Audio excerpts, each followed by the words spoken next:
Бирбол фракциясынын мурунку депутаты Чолпон Жакупова 16 январь күнү кырсыктан каза болгондорго арнап, президент Алмазбек Атамбаев телевидение аркылуу кайрылуу жасабаганына нааразы экендигин Азаттык радиосуна билдирди.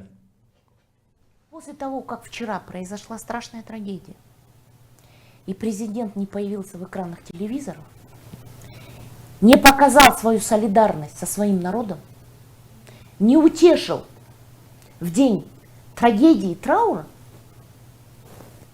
вы посмотрите, как реагируют в других странах президенты.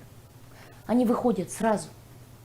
Путин, когда вот горело вот Подмосковье, да, он сам Шималанып, да, вышел, да, и золу разгребал. И он показал своему народу, своим избирателям, что в день горя он со своим народом. А мы что пока? А нам что показали? Что нам показали? Что народ опять один на один со своим горем. Мы вот Азыр Гордумыр, мы пакеты собираем, деньги отдаем. Мы плачем. Я хочу увидеть, наконец, слезы президента.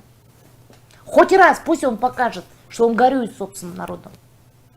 Если он это не демонстрирует, значит это безнравственность. И люди, которые пишут указы о нравственности, при этом проявляя, демонстрируя потрясающие примеры безнравственности.